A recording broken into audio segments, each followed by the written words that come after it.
Hi, bestie! Welcome to my vlog! So, umalis pala yung host family ko ngayon and nag-invite ako ng friend ko na mag-dinner dito sa bahay. And siya yung videographer. Papakita ka. Hello! So, magluluto kami ngayon ng Filipino food.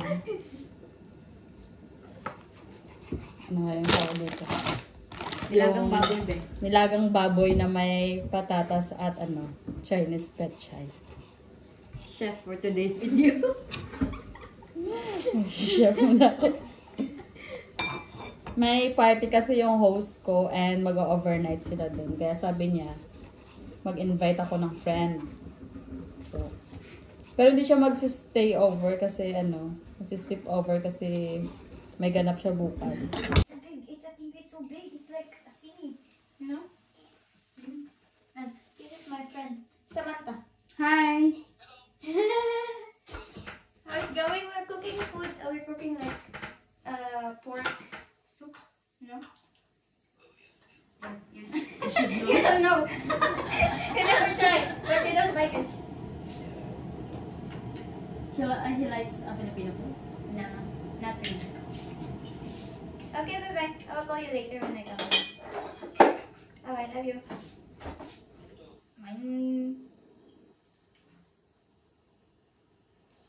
Yoks! Kilig yarn.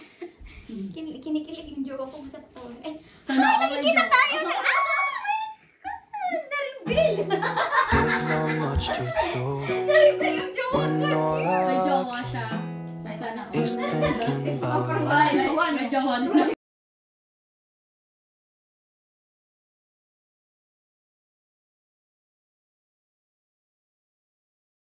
Nasusunog na yun. Sunog na yun. Okay lang hindi makita yung mukha namin basta makita niyo yung niluluto namin. Sunog yung namin. O, lagay ko na lang itong malaki. Lagay mo na lahat. Okay lang yan guys, maganda pa rin kami. Maganda pa rin kami kahit walang ligo.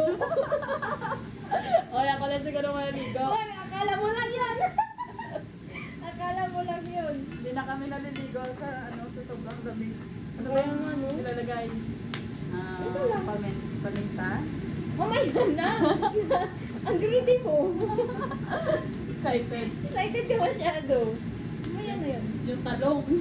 Uy, bantayin mo yung talong mo. Baka mawala. Ayan, Carla. Laki ng talong oh. Pwede na yun. Pwede na. Maya siguro.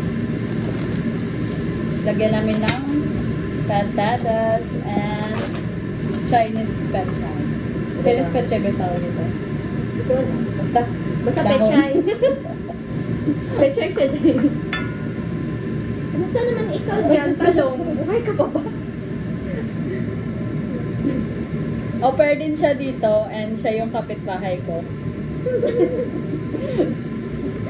Yeah. 5 minutes walk lang kami. So, interviewin kita. Hala! That's excited! Boyabog. Okay.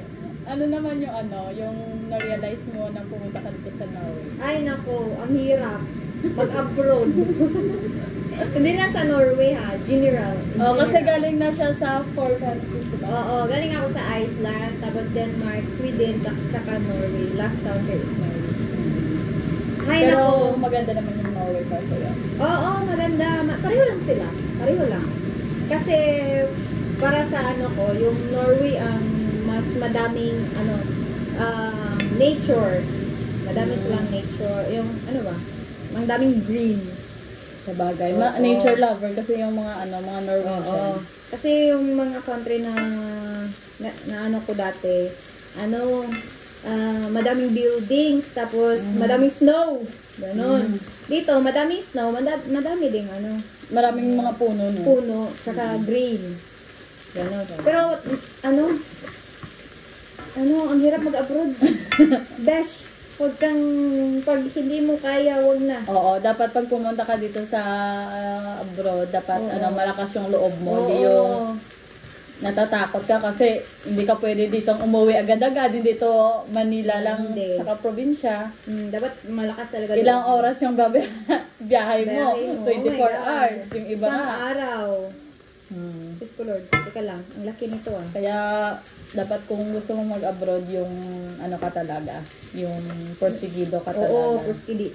Tapos ano ka, dapat yung mental health mo, dapat alam mo kung paano i-control. Yeah. Emotional, ganon. Kasi Kasi, nakakabaliw dito, Zay. Kasi syempre, pagpunta mo dito, wala ka agad na Friend. wala ka makakakilala. Tapos, lalo na pag winter season, di ba, dark months na, Oo. walang araw. Oo, tapos 4 p.m. wala Oo. na, para For- ng 8. Oo, yung 4 p.m. dito para ng ano, Alas parang, 8. oo, 8 p.m. dyan sa Pinas. Oh Mamaya my God. papakita ko. Oo. Yung ano, yung... Nakakaano talaga. Pero maganda daw dito pag ano, pag summer. Ay, oo. Madami Oo, na. Ay, makita. uy, makita na yung jowa ka! Baka sabihin, ang ladi-ladi na. Hindi yan siguro naiintindihan kasi naka-ano tayo, naka-Tagalog. Oo. Ayun, ang jowa ko. Ayun, wag na. Mag-behave ako ngayon kasi, ano yun.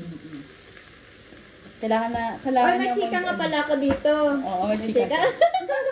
Share niya, isi-share niya Chika yung... sa inyo, yung mga taga-Pilipina. Ganon. Ay, nako. Huwag kayong bili ng bili sa store ng alcohol, ha? Pag bibili kayo, guys, magdala kayo ng ID. Ganon. Dapat ID talaga or passport kasi pag pumunta kayo ng store tapos bumili kayo ng mga inumin, hindi kayo bibigyan. Pag wala kang ID. Tatanungin ka. Kasi, tatanungin nila yung ano mo. Ano sabi sa'yo? Ano sabi sa'yo?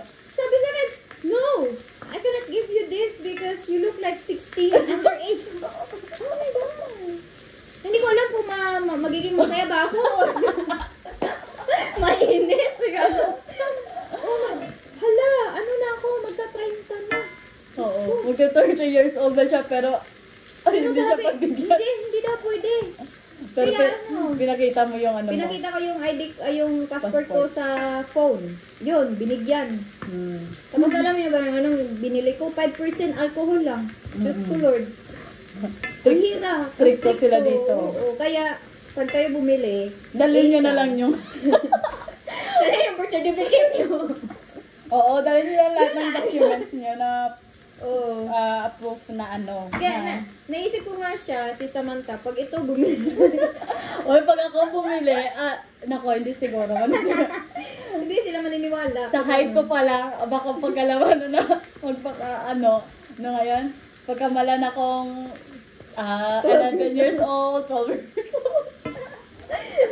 Ay, nakakatuwa. Grabe naman sasabihin ko, nag-discriminate pa kayo. Kaya no, just, pero nag-sorry naman siya. Yung maganda kasi nag-sorry siya. Lagay na ba natin to? So, nga pala guys. So, tapos na ng design, kaya ilalagay na natin dito sa sa may sabaw. Okay, wag kayong mag-judge kung paano kayo magluto. Kanya-kanyang discard na lang to. So, ako na naman magtanong, no? Sige. Paano yan? Parang ano ha? Nagagantihan. Chris Aquino at may abunda. Nagagantihan.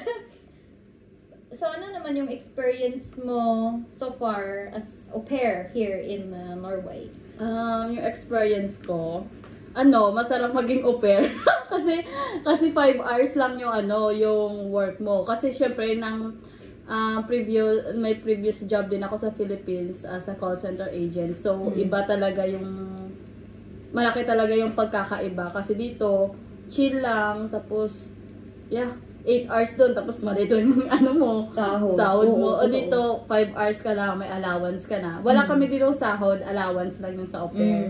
Then, parang hindi naman ako na homesick so far kasi yung host ko mababait. Palagi akong tinatanong kung kamusta ka, gano'n. Make friends, kaya okay sa akin. Okay sa kanyang au pair. Yeah. Sa ngayon. Sa ngayon. Hindi pa naman tignan na lang natin sa sa susunod na buwan. Oo. Pero nakikita mo ba yung sarili mo na mag-stay dito sa Europe? Yeah, kasi sabi ko nung pumunta ko dito sa Norway, kasi dream country ko din yung Norway. Sabi ko, hindi ako uuwi ng Pinas pag hindi ako makahanap ng work dito sa Europe. Kasi gusto ko talaga may working visa. Kasi ayoko umuwi ng Pinas, mahirap yung buhay doon. Mahirap nga. Ako nga din, ayan. Dumating ako dito 2019. Hala, wala talaga sa isip ko umuwi ng Pilipinas. Kasi na-experience ko rin yung 8 hours na trabaho, tapos yung sahod ko, 4,000. Tapos minus pa yun ng mga benefits mo sa company. Tapos, paano pa nag-apartment ka pa? Tapos mag-boarding house ka pa, tapos, or hindi ka mag-boarding house, pamasahe mo pa, wala kang wala talaga, zero. Parang yung pinaghirapan mo, wala. Dito naman sa au pair, maganda kasi libre na yung bahay mo, libre pagkain mo. Yung may mga host naman na libre yung yung SIM card mo, yung bus card mo, di ba? Wala ka masyadong babayarin unless kung magastos ka. Kasi mahal yung cost of living dito. Dapat kung gusto mo mag-ipon, marunong ka mag-ipon. At marunong ka mag-budget. Huwag kang bili ng bili. One day millionaire. One day millionaire. Huwag tayo nun. Tayo, mga au pair, upward naman talaga natin na bumili ng ganyan. Kaya lang, yung iniisip kasi natin yung pamilya natin sa Pilipinas. Yun yung mga Pilipino ba na mindset na hala, sana ibinigay ko na lang sa Pilipinas kasi mas malaki yung pera doon. Tapos makakain pa sila ng masarap doon. Pero para sa akin talaga. Pag ikaw yung nagtrabaho, mag-ipon ka. Yes, wag kang bigay ng bigay. Wag kang magbigay ng bigay kasi wala hindi, maliit lang yung pera maliit lang yung allowance ng au pair. Mayroon nga ako version na may nabasa ko doon sa comment ko sa TikTok na gusto niya daw mag-au pair kasi para makatulong sa may sakit niyang nanay. Oo, madami na. Oo, pero payo ko lang, wag talaga kayong mag-au pair kasi para tulungan yung kasi hindi talaga kaya ng allowance mo yung Pwede kang magbigay, pero hindi yung in-expect mong malaki. Oo. Kasi allowance lang naman yun eh. Hindi yun siya salary. Kumbaga yung au pair para dun sa mga gusto ma-experience. Parang binibigyan ng opportunity yung mga kagaya natin na na gustong ma-explore ang Europe, ma-experience yung Europe. Kasi ganyan din yung mindset ko dati na gusto ko mag-Europe kasi gusto kong matulungan yung parents ko, ganyan. Tapos iniisip ko, hala, ang liit lang pala. Malaki siya mahal ka naman yung cost of living. Oo, pero hindi, wala talaga. Walang, pag ibigay mo lang. Padalos-dalos sa decision nyo kasi hindi lang to madali. Kasi may iba din na au pair na hindi pinalad na mabuting amo. Madami dito na hindi pinalad ng mabuting amo, tapos na-abuse sila kasi nga nahihiya silang mag-say no, nahihiya silang mag-complain. Yun, dapat pag nasa tamang nasa tamang position ka, mag-complain ka, magsabi ka na hindi na to pwede. Pag wala sa contract. Dapat kasi mga au pair dito may rights na maghanap ng bagong pamilya. Pag hindi niya gusto yung ugali ng pamilya nila na nag-host sa kanya. Makinig tayo sa bitiran. Kasi for country na yung niya. Na-experience ko na lahat. Diba na-experience mo din yung lahat ng pamilya na mabait, OC, may baliw. Experience mo lahat may sa pera, parang kunikwenta lahat yung mo, ganon. Marami, experience ko na lahat yan. Ako so far, yung first family ko ngayon, na-bless naman ako. Kasi ganun din ako dati. Blessed ako sa first host ko. Ay, nako. Wala akong nagasto kahit piso.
What does getting deep now? What does getting deep now? Follow me around, yeah. Can you let me down? Please don't let me down. Yeah, yeah, yeah, yeah, yeah. Baby, let me down. Can you let me down? Please don't let me down.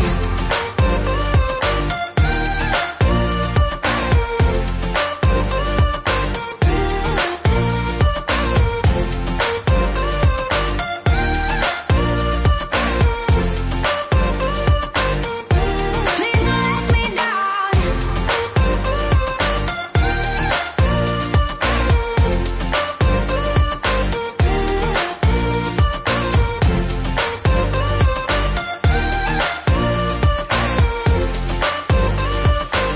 Yeah.